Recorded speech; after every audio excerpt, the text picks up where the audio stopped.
YouTube. It is I, Ember Honey Raven, the big fat witch. How are you? How are you and you and you and baby? How are you? You doing all right? Listen, we're going to talk about some things today, and we're just going to keep it real with my creaking chair and my little tiny office. Yeah, so before I go forward, if you're not subscribed, make sure you hit the subscribe button, click the bell notification so that YouTube will let you know every time I upload a video, because y'all, YouTube is playing. YouTube is unsubscribing people. YouTube is not showing videos. They've been clowning, because look, there are some people that I really love to watch, and I'll go back on their channel sometimes and I'm like, oh my God, how did I not see this video? Y'all, I'm just telling y'all, YouTube is playing. So listen, we're just going to keep it real today, because as y'all can see, I'm running a little late on my video today. I usually like to post them at 1:30 Eastern every day, but today we were just running a little behind, and you'll see there's a different background. So part of what is going on in my life right now is that I am in between two different houses. My witchy stuff is in between two different houses, and my workspace, my office space, everything is in between two different houses. And if you're on my Patreon, you know that entire story. If you're not on my Patreon, there's a link down below. You're welcome to join it. There's a lot of videos over there. I put more of my personal stuff up over there, more intensive things. I share more details over there. So there's that.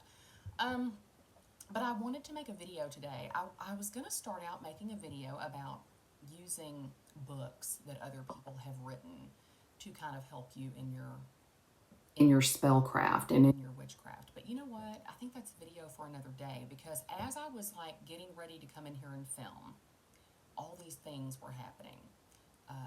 You know, we've got a 17-year-old Chihuahua who does not understand that the bathroom is not in the house anymore. So there's cleaning up after that. I'm in our house that's in Atlanta, which is a very small space, so it's difficult for me to film here sometimes because it's noisy, y'all. Like, the neighbors are really close. There's street noise. There's noise from the living room. The walls are paper thin. And, you know, it's just a lot of like, where's my tripod, and where's this, and where's that? And there's just a lot of like, wow, gosh, you know, and that's one of the reasons I've had a really hard time. I've talked about this extensively on my Patreon, but I've had a really hard time witching out in this particular space, because we have been in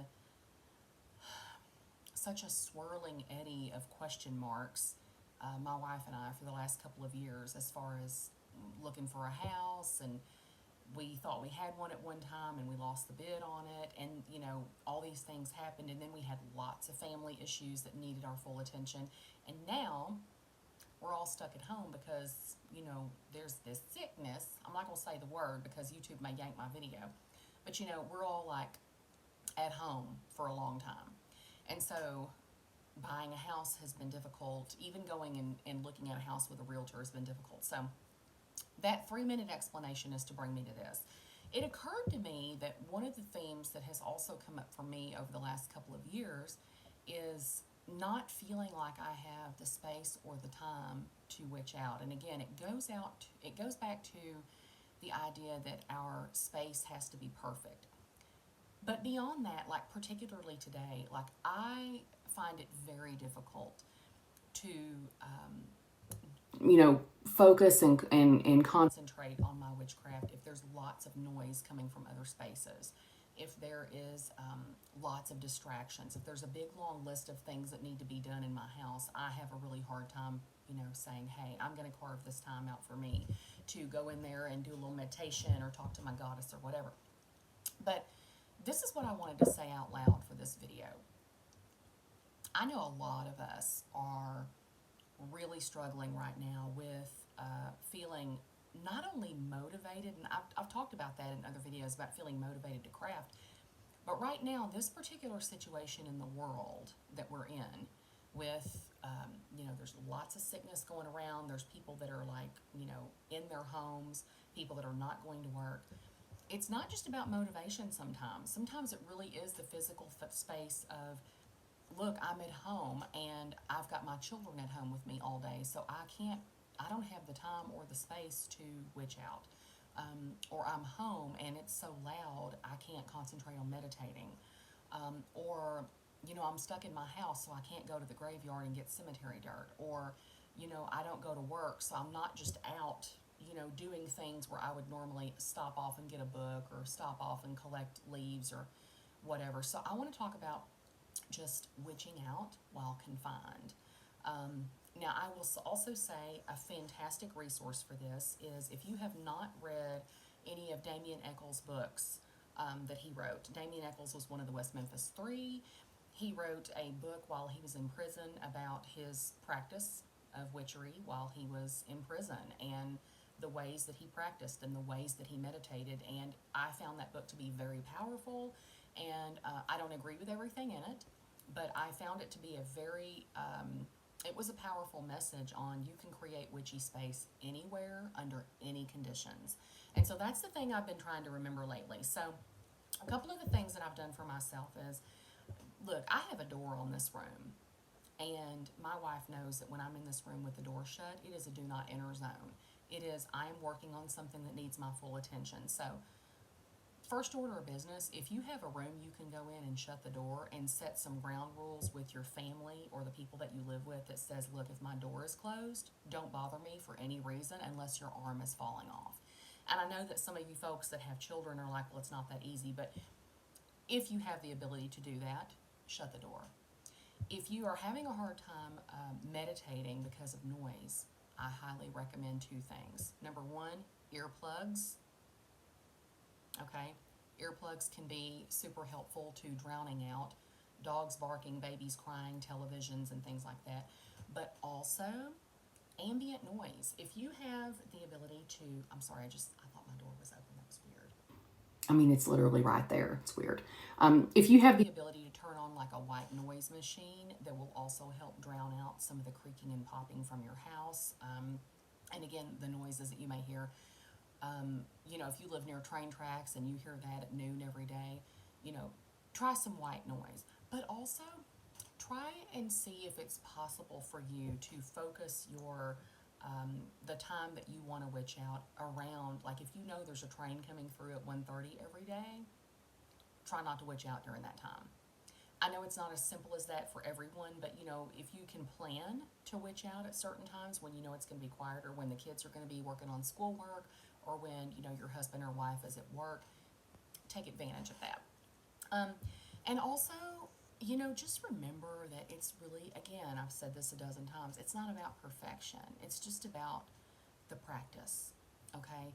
The other thing when it comes to sharing space with people is, you may not be able to display things. You may have family staying with you right now because someone lost their job, or you may have had to move everything from your home, your work to home, and now your witchy space is now a home office, and you can't really set up an altar because if you Zoom call a lot, then you don't want an altar to be appearing in the background. You have to make concessions sometimes and parameters. Now, I will also tell you, I struggle with focus anyway because I have ADHD. So yes, I am diagnosed. Hello. And it's not the, oh, look, a squirrel kind. It's the, oh, I've fallen down a rabbit hole and I have read all about how to build wheelbarrows. And I look up and it's been 2 hours and I've not done any of the things that I really needed to do. So for me, it's about prioritizing things. So one of the things I did is I got myself a new planner. And this is a planner you can find on Amazon. I'll show you what I got. I got myself a new planner and I wanted it to be undated because, again, I just want it to be like if I wake up one day and decide that I have the energy to plan, I want it to be available to me. I don't anymore, especially with having attention deficit, I like the idea of monthly and yearly planners, but I also feel anxiety around them because I feel like if I miss a day or two or a week, I feel like I've just thrown the whole project out. Because again, type A and perfectionism goes along with ADHD sometimes, and that's a really weird combination. But let me show you what I got. This is actually called the Legend Planner, and they have this in several different colors. But I love the front of it because it's just kind of witchy. This one is kind of the rose gold. And y'all, I think this was like $20 on Amazon. I will put a link down below so that you can see it for yourself. But it's got these ribbons, and it's got like a little pen holder here, and it's also got your ribbon. But I was so intrigued. I looked for like 2 solid weeks at planners, and I saw some really witchy planners, but they just weren't, y'all, they weren't really what I was going for. This one is huge too. As you can see, this is like an 8 by 10. This is a list that has my dreams on it. There's like a section for like life questions and self-awareness, my journey. But let me show you the actual, there's a place to write my vision and my mission. And then there's goals. There's a place where you can draw a mind map. And some of this may not be for you. So this is all about getting up. This is just a 3-month, and I thought, I could commit to that. But look, you can get really granular. So on this one, it has like this week, and you can actually, I'm sorry about this chair, y'all, but you can actually plan your stuff hour by hour on this one if you want to. And it's got the times for you, and then it's got like work-life balance goals, try to learn something new, work to-do list, and this week's priorities. It also has, hang on, it also has the monthly, so if you need an at-a-glance for the month, you can go in here and just write your big dates on your monthly calendar, which I actually appreciate. And it has a place to write your most important goals and things that I'll do this month. And this is the other thing that I really, really loved. There's a wheel for life balance that you can actually like color in. And see how it has you like rate yourself? That's one of the things that I just really love. There's like a bunch of ideas and notes sections. I just loved the idea of reflecting on why I did or did not reach my goals. But this is all about, planning for the month and the year. It's all about, you can go in here and make your weekly plan and do it day by day. There's lots of paper at the back that's just like it's got like the little bullets. But anyway, I don't mean to talk too much about this, but I just thought this is actually fitting my needs. Because when it comes to witching out, in this kind of space and with all these distractions, for me, having a planner helps. For me, setting boundaries helps. For me, earplugs help. So I just wanted to bring that to you just to keep it real, just to give you a little chit chat today. I'm sorry my video is late today. I do have others that I'm having to work on editing, but it's crazy, y'all. So I've just got a lot of personal stuff going on right now that's a little messy. It's good messy, but it's messy. So I hope you've enjoyed that, and until next time, huge blessings to you. Keep making magic and keep witching out when you can. It's important. Love you, mean it. Bye.